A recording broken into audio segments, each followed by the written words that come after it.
Hello everyone, welcome back to my channel. Blog by কাজলের নতুন একটি ব্লগে সবাইকে অনেক অনেক স্বাগত। আজকে আমার সোনার জন্মদিন, তাই সকাল সকাল চলে এসেছি রান্না বান্না নিয়ে।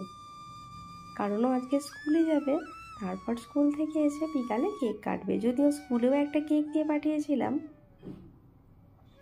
আর এই যে সব রকম ভাজাভুজি করছি, কারণ ও অনেক সকালে ভালো খাবার খেতে পারে না, তাই ভাজাভুজি আর মাছ ভেজে দেবো ব্যাস। আর আমাদের বাড়িতে পায়েস করতে নেই, তাই ওকে দই দেবো, ওটা খেয়েই স্কুলে যাবে। আর পনিরের সবজি বানাবো বলে এখানে মশলাটাও বানিয়ে নিলাম। আর এখানে একটু কাজু, পোস্ত, কিশমিশ দিয়ে ওটাকেও বেটে নিচ্ছি। আর এদিকে এই যে শিম আর মুলিটা ভেজে নিচ্ছি। আলু, বেগুন, শিম, মূলো, ভেন্ডি আর বিনস ভেজেছি ওর জন্য। হ্যাঁ, কুমড়োও ভেজেছিলাম। আর তারপরে এই যে এখানে চলে এসেছি পনিরের সবজিটা বানানোর জন্য সব মশলাগুলো ভাজার জন্য।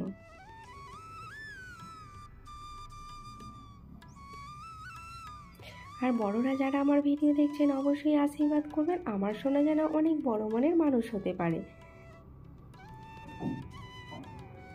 পুরো পনিরটাই করে নেব, কারণ আমার কাছে যে বাচ্চাগুলো পড়তে আসে ওদেরকে নিমন্ত্রণ করেছি। আর এখানে একজন বাঙালি থাকে আর আমার আরেক বন্ধু আছে, ওদেরকেও নিমন্ত্রণ করেছি। সকলেই আসবে, তাই অনেকটাই সবজি বানাতে হবে, সেই জন্য সকালেই একেবারে পনিরটা করে নিচ্ছি। আর এই যে পেস্ট করা মশলাটাও ওর মধ্যে দিয়ে নিচ্ছি। আর অল্প একটু কাশ্মীরি লঙ্কার গুঁড়ো, হলুদ আর লবণ পরিমাণ মতো দিয়ে দিচ্ছি। আর 1 চামচ ঘি দিয়ে দিচ্ছি। আর জানেন বন্ধুরা, আমি পনির খুব একটা ভেজে দিই না। পনির মনে ভেজে দিলে ওপরটা শক্ত হয়ে যায়, তো খেতে খুব একটা ভালো লাগে না, তাই আমি পনির কাঁচাই কেটে আর দিয়ে দিই। আর এই যে আমার সোনা রেডি হয়ে গেছে স্কুল যাবে বলে।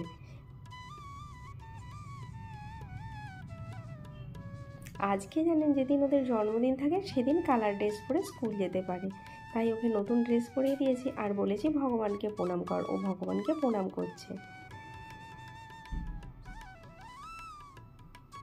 তারপরেই চলে এসেছে বাবাকে প্রণাম করার জন্য। তারপর আমি এই যে এখানে ওকে খাবার রেডি করে খেতে দিচ্ছি।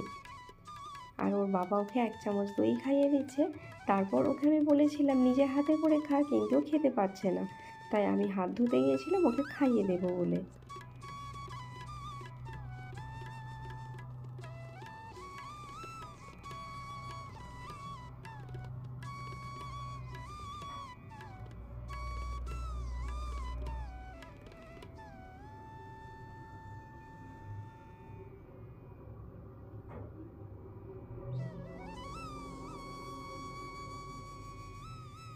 আর ও চলে গেলে আমার ঘরটাও পরিষ্কার করে বিকালে বিরিয়ানি বানাতে বলেছে, ওটা বানাবো। আর আমার বাচ্চারা ওরা ননভেজ খায় না, তাই ওদের জন্য একটু পুরি আর ডাল বানাবো। আর এই পনিরের সবজিটা থাকবে, আর মিষ্টি, সিঙ্গারা এই সমস্ত কিছু নিয়ে চলে আসবে, ব্যাস হয়ে যাবে।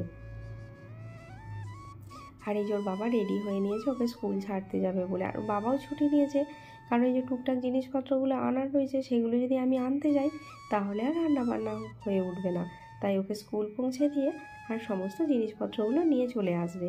আর আজকেও স্কুলের সোয়েটারও পরেনি, তাই এই যে ও জিন্সের জ্যাকেটটাই পরে নিয়েছে।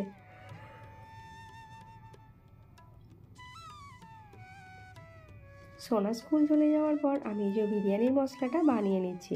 জয়িত্রী, জায়ফল, ছোটো এলাচ, দারচিনি, লবঙ্গ, একটু সাজিরে, সামরিচ, বেশ কয়েকটা তেজপাতা, গোলমরিচ সব কিছু দিয়ে ভালো করে ভেজে আর মশলাটা বানিয়ে নেব। আমি বিরিয়ানির মশলা এইভাবেই বানিয়ে থাকি। আর এই যে একটু টমেটো চাটনি করবো বলে টমেটোগুলো কেটে ধুয়ে রেখেছিলাম, সেটা তেলের ওপর দিয়ে দিলাম।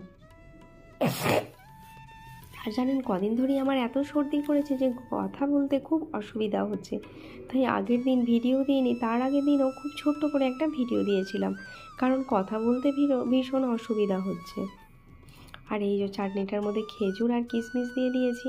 এরপর টমেটোগুলো ভালো করে গলে গেলে ব্যাস নামিয়ে দেবো, হয়ে যাবে চাটনিটা রেডি।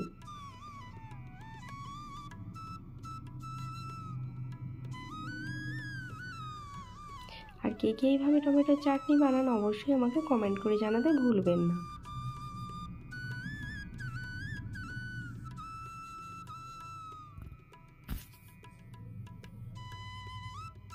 ব্যাস আরও একটু চিনি দিয়ে দিলাম, এরপরে ওটাকে নামিয়ে নিচ্ছি।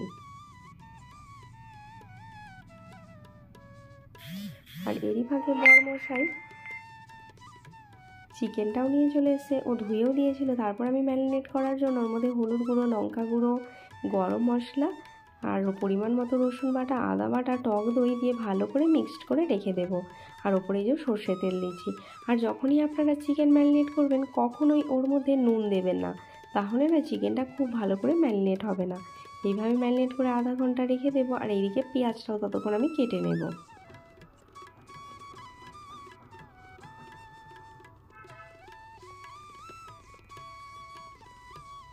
আর এখন ওই 3টে মতো বাজে, বরমশাইয়ের খাওয়া হয়ে গেছে। এরপরও 3:30 নাগাদ বেরিয়ে যাবে সোনাকে নিতে, কারণ আমাদের কালকে পুজোর জন্য বেশ কিছু কেনাকাটার রয়েছে, কাল শিবরাত্রি তাই। আর আমার তো পুরো সেদ্ধ ভাত আর সব কিছু সেদ্ধ করে নিয়েছিলাম। আর এই যে এখানে চলে এসেছে সব কিছু কেটে নিয়ে। 4টে পিস আলু দিয়েছি, কারণ সবাই আলু খায় না, ভাই আসবে ও খায় আর সোনা, তাই 4 পিসই আলু দিয়েছি। আর চলুন এখানে চালটাও ভিজিয়ে নিই। এখানে আমি 1.5 কিলো মতো চাল নিয়ে নিয়েছি, পুরো চালটাই ভিজিয়ে দিচ্ছি। আর বলুন, লোকজনকে নিমন্ত্রণ করে কম পড়ে গেলে একটু কেমন লাগে না? বেশি হয়ে যায় রেখে দেবো, কাল ওরা খেয়ে নেবে। আর এই যে এখানে তেলের ওপর গোটা গরম মশলা দিয়ে দিলাম, আর পেঁয়াজটাও দিয়ে দিচ্ছি। ভাজা ভাজা হয়ে গেলে চিকেনটাও দিয়ে দেবো।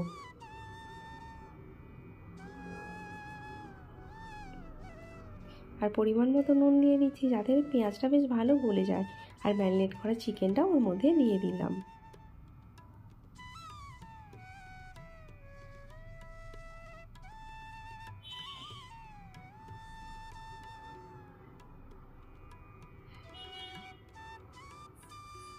অনেকটা চিকেন, প্রায় 2 কিলোর বেশি, একটু নাড়াচাড়া করতে অসুবিধা হচ্ছিল। আর আমার এদিকে সব কিছু হয়ে গেছে, ওগুলো আর শেয়ার করলাম না, কারণ ভিডিওটা অনেক বড় হয়ে যাচ্ছিল। তো চলুন স্যালাডটা কেটে নিই।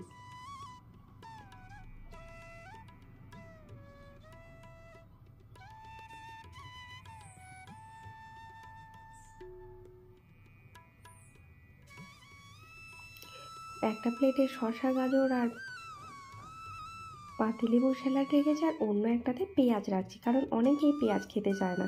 সব কিছু হয়ে গেছে, আর আমার সোনাও রেডি হয়ে গেছে কেক কাটার জন্য। আর জানেন, বড় কেকের অর্ডার করেছিলাম, এত ছোট বানিয়ে দিয়েছে যে শেষ পর্যন্ত অনেক টাকা কমও নিয়েছে। পরে আবার ওর বাবা অন্য আবার একটা কেক নিয়ে এলো, কারণ নিমন্ত্রিতদের নইলে দিতে কুলাতো না। এরপর রাতে সবাইকে খেতে দিয়ে আমরাও খাওয়া দাওয়া করে শুয়ে যাব। তো আজকের ব্লগটি এই পর্যন্তই। আর আপনারা সবাই আমার সোনাকে আশীর্বাদ করবেন, ও যেন অনেক বড় হয়। তো বড়রা যারা ভিডিওটি দেখছেন তারা শারীরিক আর মানসিক দিক থেকে সুস্থ থাকবেন, এইটুকুই কামনা করি। আর ভিডিওটি দেখার জন্য অসংখ্য ধন্যবাদ। আবারও দেখাবে অন্য একটি ব্লগ ভিডিও নিয়ে। ততক্ষণ বাই বাই। আর সবাইকে শুভরাত্রি। আর এই যে সোনার বন্ধুরা গিফট নিয়ে চলে এসেছে।